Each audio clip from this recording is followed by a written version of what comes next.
आज की वीडियो में हम बात करने वाले हैं इमोशनल लॉस की। जब इमोशनल लॉस को हम एक्सपीरियंस करते हैं अपनी लाइफ में, तब वो क्या प्रैक्टिसेस हैं, वो क्या चीज़ें हैं जिसे करके हम अपनी लाइफ में आगे बढ़ सकते हैं। क्योंकि इमोशनल लॉस के साथ एक जो बहुत कॉमन सी चीज़ होती है वो ये है कि हम स्टक महसूस करते हैं। कई बार हम चाहते तो हैं कि हम आगे बढ़ जाएं, पर हम बढ़ नहीं पाते। तो इस वीडियो में हम उन सारी प्रैक्टिसेस की बात करने वाले हैं जिससे आपको समझ में आए कि अगर आप किसी तरह के इमोशनल लॉस को एक्सपीरियंस कर रहे हैं तो वो क्या चीज़ें हैं जो आपको ट्राई करनी चाहिए। जब भी हमारी लाइफ में कोई पेन आता है तो हमें ऐसा लगता है कि ये परमानेंट है, और हमें ऐसा लगता है कि कोई भी हमारे उस पेन को समझ नहीं पाता, जो कि एक्चुअली अनट्रू है। साहिर लुधियानवी जी ने एक गाना लिखा और उस गाने के ये बोल बहुत अच्छे से इस चीज़ को एक्सप्रेस करते हैं। वो बोल ऐसे हैं कि जहाँ में ऐसा कौन है कि जिसको गम मिला नहीं। तो इस दुनिया में हर एक इंसान जो भी आपके सामने है, जो आपके सामने नहीं है, उसने अपनी लाइफ के किसी न किसी स्टेज पे किसी न किसी तरह का लॉस तकलीफ झेली है, देखी है। तो बात ये है कि हर एक इंसान की लाइफ में कुछ ना कुछ तकलीफ़ें, कुछ ना कुछ परेशानियाँ आती रहती हैं। तो इस दुनिया में कोई भी ऐसा नहीं है जिसने परेशानी नहीं देखी, जिसने गम नहीं देखा अपनी लाइफ में, कोई तकलीफ़ नहीं देखी। तो जो सबसे पहली चीज़ यहाँ से सीखने वाली है वो ये है कि आप अपने आप को अकेला मत समझो, और ये मत समझो कि कोई आपकी तकलीफ़ नहीं समझता है। ट्रस्ट मी, बहुत से लोग हैं इस दुनिया में और मैक्सिमम लोग आपके आसपास भी जो हैं वो भी आपकी तकलीफ़ को समझते हैं। बट इट्स जस्ट दैट कि वो उस तकलीफ़ से गुजरे हैं, उस चीज़ को वो समझ सकते हैं। तो उनको मालूम है कि ये तकलीफ़ जो है वो परमानेंट नहीं है, ये टेम्प्रेरी है। कुछ समय के बाद आप बहुत ही आसानी से इस प्रॉब्लम से, इस तकलीफ़ से बाहर आ जाओगे। सो अब आगे बढ़ते हैं और वीडियो के बारे में डिस्कस करते हैं। तो जो इम्पोर्टेंट पॉइंट्स हैं वो ये हैं कि इस वीडियो को हमने कुछ पार्ट्स में डिवाइड किया है, प्रोबेबली 6 to 7 पार्ट्स होने वाले हैं। तो हर एक पार्ट में हम डिस्कस करेंगे। पहला पार्ट तो ये होगा जहाँ पे हम कॉमन पॉइंट्स की बात करेंगे। कुछ ऐसे पॉइंट्स हैं, कुछ ऐसे टिप्स हैं जो हर एक इंसान को करनी चाहिए जो भी किसी तरह के पेन से गुजर रहा है। वहाँ पे कोई डिफ्रेंशिएशन नहीं है। आगे की वीडियो को फिर इस तरह से डिज़ाइन किया गया है कि जिस भी इंसान का जैसा टेम्परामेंट है, आपका जैसा रुझान है, उस तरह से आपको गाइडेंस दी जाए। सो बेसिकली अगर आप नेचुरली ज़्यादा स्पिरिचुअल हो, रिलीजियस हो, या फिर आप ज़्यादा इमोशनल हो, या फिर आप ज़्यादा क्रिएटिव हो, या फिर आप ज़्यादा साइंटिफिक तरीके से सोचते हो, वैसे समझते हो चीज़ों को, तो बेस्ड ऑन दैट आगे की वीडियो को डिवाइड किया गया है। तो बेटर तो सबसे बेस्ट तो ये होगा कि आप कुछ भी स्किप ना करो और सारी ही चीज़ों को सुनो। भले ही आपका पर्सनल टेम्परामेंट डिफरेंट है, बट हो सकता है कि किसी और टेम्परामेंट की जब हम बात कर रहे हैं तो कुछ हम ऐसा डिस्कस करें जो शायद आपका भी मन करे कि इसको भी एक्सपेरिमेंट करके देखते हैं। तो बी ओपन, और ओपन माइंडेड हो कि आप इस वीडियो को देखना। जो भी आपको लगता है कि आपके काम की चीज़ है उसको एक्सेप्ट कीजिए, और जो आपको लगता है कि ये आपको ट्राई नहीं करना उसे लेट गो कर दीजिए एंड ओपन माइंड होके आप इस वीडियो को देखिए। तो चलिए पॉइंट 1 की तरफ हम आगे बढ़ते हैं, जो कि कॉमन है हर किसी के लिए, जो हर किसी को करनी ही चाहिए। जो सबसे पहली चीज़ है वो ये है कि एक्सेप्ट करिए। एक्सेप्ट करना, एक्नॉलेज करना कि आपको तकलीफ हो रही है, आप प्रॉब्लम में हो, आप परेशानी में हो। और एक्सेप्ट और एक्नॉलेज करने का मतलब ये है कि आप थोड़ा सा अपनी उस फीलिंग के साथ बैठें, उसको तुरंत से अपने आप को डिस्ट्रैक्ट करने में मत लग जाओ कि अगर बुरा फील हो रहा है तो ठीक है, हम कुछ मूवी देख लेते हैं, हम काम में अपने आप को बिजी कर लेते हैं। ये नहीं करना है हमें। जब हम ये करते हैं ना तो वैसे सिचुएशन में हमारे इमोशंस प्रोसेस नहीं हो पाते हैं। आप इसे ऐसे समझ लो कि मान लो आपके सामने एक छोटा सा बच्चा रो रहा है और आपको कुछ काम करना है। आप क्या कर रहे हो कि आप उस बच्चे को संभाल नहीं रहे हो, बट आप पहले अपने काम को ही किए जा रहे हो। वो बच्चा रोए जा रहा है, रोए जा रहा है, रोए जा रहा है। तो आप सोचो उस बच्चे के और आपके रिलेशनशिप में प्रॉब्लम्स आएंगी कि नहीं। एक डिस्टर्बेंस वहाँ पे क्रिएट होगी, एक नेगेटिविटी क्रिएट होगी उस एनर्जी फील्ड में। तो यहाँ पे आइडियली आपको क्या करना चाहिए कि पहले आप उस बच्चे को संभालो, उसके इमोशंस को शांत करो, वो जिस भी वजह से रो रहा है उसे काम डाउन करो, एंड देन उसको अच्छे से समझा के, उसको खुश करके देन आप वापस अपने काम में लगो। तो मैक्सिमम लोग जो हैं वो अक्नॉलेजमेंट और एक्सेप्टेंस के स्टेप को कम्प्लीटली छोड़ देते हैं और सीधे अपने आप को डिस्ट्रैक्ट करना शुरू कर देते हैं। तो the first thing is accept and acknowledge your emotions. जो भी आप महसूस कर रहे हैं आप उसे एक्सेप्ट कीजिए। इसके लिए डिपेंडिंग ऑन कि आपने किस तरह का लॉस एक्सपीरियंस किया है, क्या इंटेंसिटी है आपके लॉस की, आप प्लीज़ कंसल्ट करो किसी थेरेपिस्ट को, किसी कोच को, किसी हीलर को, ऐसे पर्सन को जो आपको स्पेस दे सके एक्सेप्टेंस की, जो आपको स्पेस दे सके हीलिंग की, नॉन जजमेंटल सी स्पेस। अगर आपको नहीं लगता है कि आप कंफर्टेबल हो किसी थेरेपिस्ट के पास जाने में, then at least talk about it to a friend. और अगर बात नहीं करना चाहते, फिर भी आप बात नहीं करना चाहते फ्रेंड से भी, तो एटलीस्ट जर्नल इट, लिख लो कि this is what I am feeling, ये महसूस हो रहा है। And then if you feel like, tear that paper down, उसको बर्न कर दो, आप उसे पानी में फ्लश आउट कर सकते हो, do whatever you want to do it, but express it. उस चीज़ को अपने सिस्टम से हमें बाहर लेकर आना है। तो this is the first thing जो हर किसी को करना है, नो मैटर आपका मेंटल इंक्लिनेशन कैसा है। Okay, the next part is physical exercise. Physical exercise is such a beautiful thing. जब हम एक्सरसाइज करते हैं, जब हम स्वेटिंग होती है हमें, तो उस समय बहुत सारे एंडोर्फिन्स रिलीज होते हैं। और एंडोर्फिन्स जो हॉर्मोन्स हैं हमारे अंदर, वो एक नेचुरल पेन किलर होता है। तो जब आप किसी तरह के इमोशनल लॉस से गुजर रहे हो, देन यू मस्ट एक्सरसाइज। आप इतना एक्सरसाइज करो, फिजिकल एक्सरसाइज करो, योगा करो, जिम करो, थोड़े you can even do some strength वाले एक्सरसाइज जहाँ पे थोड़ी जान लगे, ताकि आपको स्वेटिंग हो, आपका ध्यान दूसरी डायरेक्शन में जाए। एंड ये कंस्ट्रक्टिव डिस्ट्रैक्शन है, राइट? आपका ध्यान दूसरी तरफ जाए और नेचुरली एंडोर्फिन्स रिलीज हो, आपको बाहर से किसी स्टिमुलेंट की ज़रूरत नहीं हो अपने आप को आगे बढ़ाने के लिए, मूव फॉरवर्ड चलने के लिए। तो दो चीज़ें कॉमन है सबके लिए, express your emotions, accept your emotions, and then make move, let your body move, अपने आप को मूव करने दीजिए। तो अब हम आगे बढ़ते हैं पॉइंट 2 की तरफ, विच इज़ वैसे लोग जो थोड़े धार्मिक प्रवृत्ति के हैं, जो थोड़े आध्यात्मिक चीज़ों में जिनका विश्वास ज़्यादा है, उन लोगों को क्या करना चाहिए, क्या ऐसी चीज़ें हैं जिसको करके वो अपने इमोशनल लॉस से बाहर आ सकते हैं। तो सबसे पहली चीज़ जो आप लोगों को करनी चाहिए वो ये है कि सरेंडर कर दो। जब आपका विश्वास ईश्वर में है, जब आपका विश्वास आध्यात्म में है, तो फिर किसी भी तरह के लॉस से, किसी भी तरह की परेशानी से डरना कैसा, आप उसे सरेंडर कर दीजिए। जब आपको विश्वास है कि एक हायर पावर है, एक ऐसी दिव्य शक्ति है जो आपको सपोर्ट कर रही है, जो आपको सहारा कर दे रही है, तो आप अपना सारा पेन, सारी तकलीफ़ें जो है वो आप उनको सरेंडर कर दीजिए और उन पे विश्वास रखिए कि जो हो रहा है वो मेरे अच्छे के लिए ही हो रहा है, मेरे भले के लिए ही हो रहा है, और इस सिचुएशन से भी मैं बाहर निकल जाऊंगी या बाहर निकल जाऊंगा। तो सबसे पहले फेथ रखिए, अपने विश्वास को इस सिचुएशन में तो कम से कम टूटने मत दीजिए, उसे जोड़ के रखिए। दूसरी जो बहुत इंपॉर्टेंट चीज़ यहाँ पे समझने की है, स्पिरिचुअल और धार्मिक जो लोग होते हैं उनको, यहाँ पे ना एक पैराडॉक्स होता है। जब लोग स्पिरिचुअल होते हैं, जब लोग धार्मिक होते हैं, तो जब उनकी लाइफ में पेन आता है तो वो कभी कभी बहुत आसानी से ये कह सकते हैं कि भगवान मेरे साथ ऐसा कैसे कर सकता है, मैं तो इतनी भक्ति करती हूँ, मैं इतना सब कुछ कर रही हूँ भगवान के लिए, इतनी मेडिटेशंस कर रही हूँ, इतनी स्पिरिचुअल प्रैक्टिसेस कर रही हूँ, फिर भी मेरी लाइफ में पेन आ रहा है। तो यहाँ पे एक बहुत ही सिंपल सी क्लैरिटी है जिसकी हम सबको ज़रूरत है। तो आपकी लाइफ में जो कुछ भी हो रहा है, अच्छा हो रहा है, बुरा हो रहा है, ये सब भगवान ऊपर बैठ के नहीं कर रहा है या कोई आध्यात्मिक शक्ति नहीं कर रही है, ये सब आपके अपने कर्मास हैं। भगवान का काम क्या होता है, भगवान किस तरह से हमें सपोर्ट करते हैं, वो हमें गाइडेंस देते हैं कि तुम अपने इस लूप से, जो तुमने एक कार्मिक लूप क्रिएट किया है जिसमें तुम अटके हुए हो, इस लूप से तुम बाहर कैसे आ सकते हो। वो आपके लिए, आपको उस लूप से बाहर नहीं निकालेंगे, वो आपको रास्ता दिखाएंगे कि आपको कैसे बाहर निकलना है।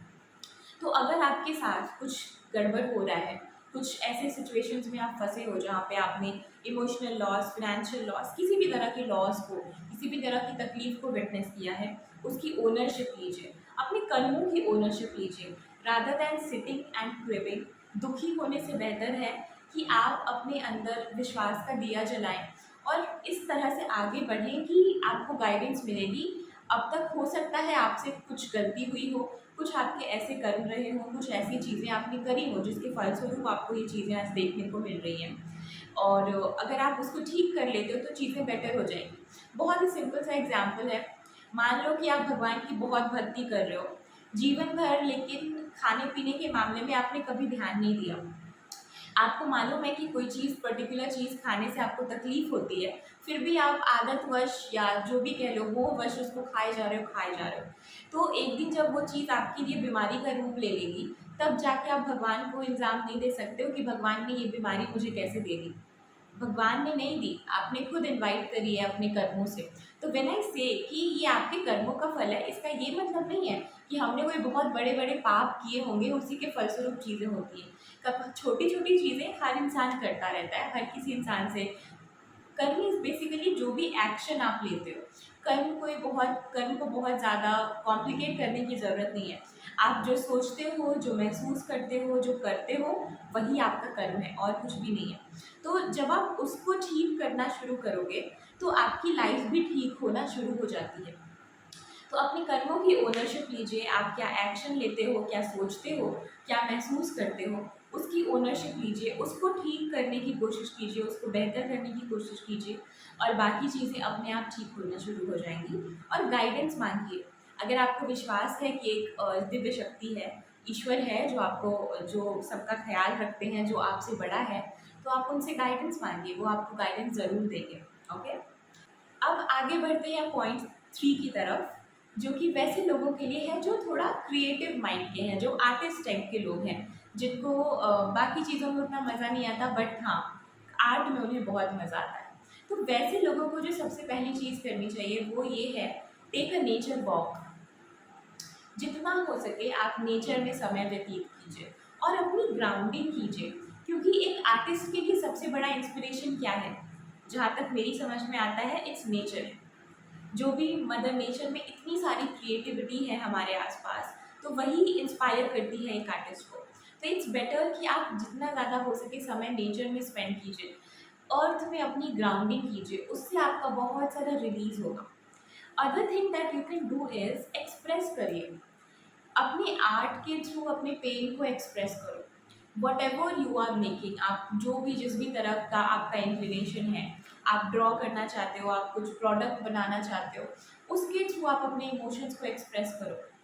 इससे क्या होगा कि एक तो आपका ध्यान दूसरी तरफ जाएगा, और दूसरा ये कि आपके अंदर जो सारी चीज़ें हैं वो बाहर निकल के आ जाएंगी। आपका सिस्टम एम्प्टी होगा, you will feel good. It's like कि I am just giving you an example, कि मान लो आप किचन में कुछ कुक कर रहे हो, राइट, एंड आपके ध्यान से निकल गया और आप बहुत देर के बाद जाके देख रहे हो, तो क्या होता है कि नीचे वाली जो लेयर है वो जल चुकी है। बट नीचे वाली लेयर जल गई है, लेकिन फिर भी अभी भी थोड़ा थोड़ा बाकी है जो कि ठीक है। तो आप क्या करते हो, जो ठीक पार्ट है उसको निकाल लेते हो। तो जब वो ठीक पार्ट, कुछ थोड़ा बहुत ही ठीक पार्ट आपको मिलता है, तो वो देख के खुशी होती है ना कि चलो ठीक है, थोड़ा जल गया पर एटलीस्ट थोड़ा बच तो गया। It's the same thing. तो हाँ, अगर आप अपने पेन में कुछ क्रिएट करोगे, तो वो क्रिएशन आपको खुशी देगा कि अरे इस दर्द से भी कुछ बेहतर निकला है मेरे अंदर से। You know, it's that kind of energy. तो यस, नेचर वॉक कीजिए, एक्सरसाइज भी ज़रूर कीजिए, that will also help you. And yeah, this was it for you. And अगर आपके पास कोई और तरीके हैं जो आप यूज़ करते हो, तो आप ज़रूर से बताइए उन चीज़ों के बारे में। सो डिस्क्रिप्शन बॉक्स में आपको एक पीडीएफ मिल जाएगी, प्लीज़ डाउनलोड करिएगा उस पीडीएफ को, वो कम्प्लीटली फ्री है। उसमें जैसे जो कुछ भी वीडियो में शेयर किया जा रहा है वो सारा कुछ रिटन फॉर्मेट में है। एंड इसके अलावा भी और भी चीज़ें हैं जो आपके लिए हेल्पफुल हो सकती है, थोड़ी और डिटेल्स में है वो वीडियो। तो अब हम आगे बढ़ते हैं पॉइंट नंबर 4 के साथ। तो पॉइंट नंबर 4 है साइंटिफिकली इंक्लाइंड लोगों के लिए, वो जो रीज़न जानना चाहते हैं कि ये क्यों हो रहा है हमारे साथ। तो इस दौरान ये होता है जब हम किसी इमोशनल लॉस से गुजरते हैं, तो बेसिकली बहुत ही सिंपल भाषा में स्ट्रेस हार्मोन्स जो हमारे शरीर में हैं वो बढ़ जाते हैं, और जो हैप्पी हार्मोन्स हैं वो कम हो जाते हैं। तो बहुत ही साइंटिफिक प्लानिंग से अगर आप इसको अप्रोच करना चाहें, तो आपको फोकस करना चाहिए कि किस तरह से आपके हैप्पी हार्मोन्स इंक्रीज हों और स्ट्रेस हार्मोन्स आपके कैसे डिक्रीज हों। तो चलिए हम थोड़ी बात कर लेते हैं डोज के बारे में। बहुत ही कॉमन जो हैप्पी हार्मोन्स हैं, dopamine, oxytocin, serotonin and endorphins. Endorphins के बारे में हमने बिगिनिंग में भी बात करी थी जब हम कॉमन पॉइंट्स को डिस्कस कर रहे थे। यहाँ पे थोड़ा सा और डिटेल्स में बात करेंगे। तो सबसे पहले आते हैं हम डोपामिन की तरफ। डोपामिन एक ऐसा हार्मोन है जो हमें मोटिवेटेड फील कराता है। तो इस सिचुएशन में जब आप बहुत ही डीमोटिवेटेड फील कर रहे हो तो चांसेस हैं कि डोपामिन हार्मोन के लेवल्स जो हैं वो आपके शरीर में कम हो रहे हैं। तो इस सिचुएशन में आप क्या कर सकते हो? इस सिचुएशन में आप छोटे छोटे गोल्स सेट कर सकते हो अपने लिए, उन गोल्स को अचीव कर सकते हो। इससे आपको थोड़ा सा वो स्पाइक मिलेगा, वो बूस्ट मिलेगा। एंड आप कोई अच्छा म्यूज़िक सुन सकते हो जो आपको पसंद है, या फिर आप अच्छा खाना खा सकते हो। एंड आप अपनी फ्यूचर वर्जन से भी क्रिएट कर सकते हो, से भी कनेक्ट कर सकते हो जैसा आप बनना चाहते हो। एक सोचो कि आप क्या बनना चाहते हो, कैसा बनना चाहते हो। अगर आप 5 साल बाद अपने आप को देखते हो तो कहाँ देखते हो, किस परिस्थिति में देखते हो, कैसी सिचुएशन में देखते हो। तो जब आप वो सारी चीज़ें इमेजिन करेंगे, अपनी फ्यूचर सेल्फ से कनेक्ट करेंगे, तो वो आपको मोटिवेशन देगी, वो आपको इंस्पिरेशन देगी आगे बढ़ने के लिए। तो ये कुछ छोटी छोटी चीज़ें हैं जो आप कर सकते हो डोपामिन लेवल्स को बढ़ाने के लिए। अब आगे बढ़ते हैं ऑक्सीटोसिन की तरफ। तो ऑक्सीटोसिन को कहा जाता है लव हार्मोन। तो ऑक्सीटोसिन ऐसा हार्मोन है जो हमें प्यार महसूस कराता है, जो हमें महसूस कराता है कि there is someone who loves us. एक सेंस ऑफ बिलोंगिंग हमारे अंदर क्रिएट करता है। ऑक्सीटोसिन हमारे रिलेशनशिप्स में बॉन्डिंग को, ट्रस्ट को, एक सिक्योरिटी को, इन सारी चीज़ों को प्रमोट करता है। तो जब आप अलोन फील कर रहे हो, जब आपको लोनली लग रहा है, जब आपको लग रहा है कि कोई नहीं है आपके साथ, तो चांसेस हैं कि आपके ऑक्सीटोसिन हार्मोन्स के लेवल्स जो हैं वो कम हो रहे हैं। तो इस सिचुएशन में आपको ज़्यादा फोकस करना चाहिए, ऐसे लोगों के साथ कनेक्ट करना जिनके साथ रहकर आपको प्यार महसूस होता है, जिनसे आप प्यार करते हो और आपको जैसा लगता है कि ये पर्सन मुझसे प्यार करते हैं। तो वैसे लोगों के साथ मिलना, उनसे बातें करना। ऐसी सिचुएशन में खुद को आइसोलेट बिल्कुल नहीं करना चाहिए, क्योंकि आइसोलेशन आपके लिए प्रॉब्लम्स क्रिएट करेगी। वो आपको और भी नीचे लेके जाएगी ऑक्सीटोसिन के लेवल्स को। तो इट्स बेटर कि ऐसे सिचुएशन में आप कनेक्ट करो। आप कोई एक्ट ऑफ काइंडनेस परफॉर्म कर सकते हो, किसी को मदद कर सकते हो, कुछ सर्विस दे सकते हो किसी को। इन चीज़ों से आपको अच्छा महसूस होगा। यू विल फील कि आप नीडेड हो, आप अलोन नहीं हो। There are people who need you, who want you in their life. किसी पेट के साथ खेल सकते हो, तो बच्चों के साथ टाइम स्पेंड कर सकते हो। इससे आपके ऑक्सीटोसिन के लेवल्स इंक्रीज होंगे and you start feeling better. तो ऑक्सीटोसिन के बाद अब हम आगे बढ़ते हैं सेरोटोनिन की तरफ। सेरोटोनिन ऐसा हार्मोन है जो हमारे मूड को बैलेंस करता है, मूड को स्टेबलाइज करता है। तो अगर आपको बहुत सारे मूड स्विंग्स हो रहे हैं, देन कहीं ना कहीं आपका सेरोटोनिन लेवल डिक्रीज हो रहा है। और इस सिचुएशन में आपको क्या करना चाहिए? आपको meditation, mindfulness, breath work, yoga, ऐसी प्रैक्टिसेस जो आपको अपने अंदर लेकर आए, इनवर्ड लेकर जाए, वैसी प्रैक्टिसेस को करना चाहिए। आप किसी तरह की चैंटिंग कर सकते हो, स्पिरिचुअल प्रैक्टिसेस में इंगेज हो सकते हो। ये सब आप यहाँ पे कर सकते हो। आप ब्रेथ वर्क कर सकते हो, योगा कर सकते हो, सनलाइट का एक्सपोजर इज़ वेरी गुड। ये सारी चीज़ें हैं जो आप अपने सेरोटोनिन लेवल को बैलेंस करने के लिए कर सकते हो।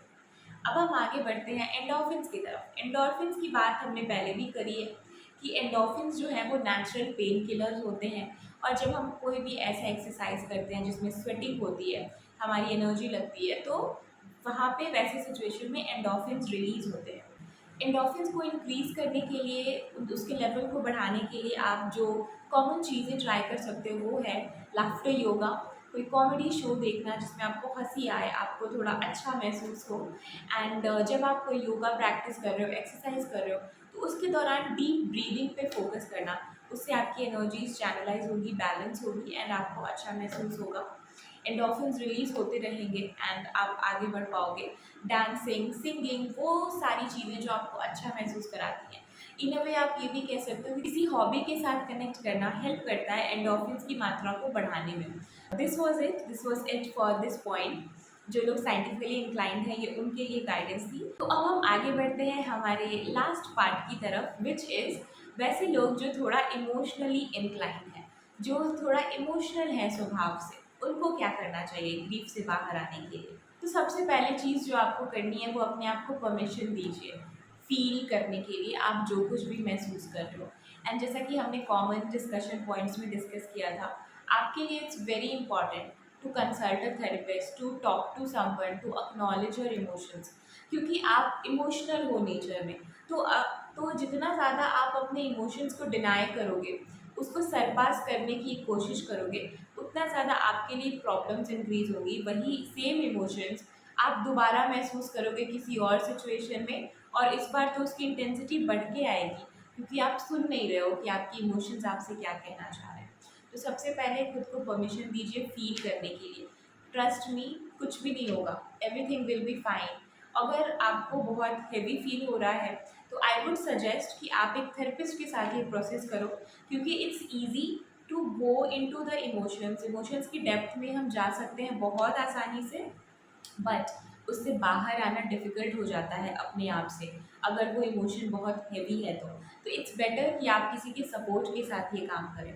सेकंड चीज़ जो आपको प्रैक्टिस करनी चाहिए, फोकस इस पे करना चाहिए, वो है अपने अंदर इमोशनल रेजिलियंस डेवलप करने की कोशिश करनी चाहिए। और इमोशनल रेजिलियंस ऐसी चीज़ नहीं है जो आपको एक बार में आ जाएगी, आप एक बार में सीख जाओगे। ये ऐसी चीज़ है जो आपको रेगुलरली प्रैक्टिस करनी होगी। अगर आप देखोगे तो डिस्क्रिप्शन लिंक में एक पीडीएफ है, उस पीडीएफ में बहुत सारे एफर्मेशंस ऐड किए गए हैं जो आपको इमोशनल रेजिलियंस बढ़ाने में मदद करेंगे। So please make sure to download that PDF, वो भी पीडीएफ कम्प्लीटली फ्री है। ओके। सेकेंड इज़ कि आपको सरेंडर प्रैक्टिस करना चाहिए। कोई भी काम किया, कोई भी सिचुएशन हुई, उसको सरेंडर कर दो कि ठीक है, अभी मेरा जो रोल था, मेरा जो काम था, I have done that, now I am surrendering it, अब जो होना होगा इसमें हो जाए। तो एक तरह से आपको डिटैचमेंट प्रैक्टिस करनी है। जब इमोशनल लोग ना अटैच्ड बहुत ज़्यादा होते हैं चीज़ों से, वो कोई भी चीज़ हो सकती है, वो आपकी अटैचमेंट किसी पर्सन से हो सकती है, किसी प्रोडक्ट से हो सकती है, किसी इमोशन से हो सकती है, किसी भी चीज़ से वो आपकी अटैचमेंट हो सकती है। तो यहाँ पे इट्स वेरी इंपॉर्टेंट दैट आप डिटैचमेंट की प्रैक्टिस करिए। और वो कैसे बढ़ेगा? जब आप कॉन्शियसली सरेंडर करोगे तो। इन द बिगिनिंग ऐसा हो सकता है कि आप बोल रहे हो कि आई एम सरेंडरिंग, पर आपसे सरेंडर ना हो, बट प्रैक्टिस करते करते वो सरेंडर आपके अंदर बढ़ जाएगा। अगेन, जो पीडीएफ है उसमें सरेंडर करने के लिए भी बहुत सारे एफर्मेशंस एडेड हैं, तो please make sure to download. जो लोग इमोशनली इंक्लाइंड हैं उनके लिए ये गाइडेंस थी कि वो ये सारी चीज़ें प्रैक्टिस कर सकते हैं। Now I will share with you one thing जो आप सब कर सकते हो, which is create a dose for your self. Dose क्या है? तो आपको, I am again mentioning the PDF में जो भी एक्टिविटीज़ आपके साथ यहाँ पे शेयर की हैं, डोपामिन, ऑक्सीटोसिन, सेरोटोनिन, एंडोर्फिन को इंक्रीज करने के लिए, उससे और भी ज़्यादा एक्टिविटीज़ उस पीडीएफ में शेयर की गई हैं। तो आप उस पीडीएफ को ओपन करिए, अपने लिए चूज़ करिए कि आप क्या कर सकते हो। चूज़ वन एक्टिविटी जो एवरीडे आपके डोपामिन लेवल को बढ़ाने का काम करे, वन एक्टिविटी जो ऑक्सीटोसिन बढ़ाए, वन एक्टिविटी जो सेरोटोनिन बढ़ाए, वन एक्टिविटी जो एंडोर्फिन बढ़ाए। ऐसा करने से क्या होगा कि एवरीडे लाइफ में स्ट्रेस आना है, तो हमें अभी बैलेंस करके चलना होगा। स्ट्रेस जो है वो अनकॉन्शियसली हमारी लाइफ में एंटर कर जाता है, तो इसीलिए ज़रूरी है कि हम हैप्पीनेस को कॉन्शियसली अपनी लाइफ में वेलकम करें, कॉन्शियसली उसको क्रिएट करें। तो इसमें ये डोज एक्टिविटीज़ आपकी मदद करेगी। So please do that and let me know in the comments कि आपने कौन सी डोज की एक्टिविटीज़ अपने लिए सेलेक्ट की हैं। सो या विद दिस हम लोग वीडियो के एंड तक पहुंच चुके हैं, and by the end this is the only thing that I want to say. बस यही कहना है आप सबसे दैट इमोशनल लॉस एक टेम्प्ररी फेज़ है आपकी लाइफ का। जैसे अच्छे दिन गुजर जाते हैं, बुरे दिन भी गुजर जाएंगे, और आप बहुत ही आसानी से, बहुत ही अच्छे से इस फेज़ से भी बाहर आ जाओगे।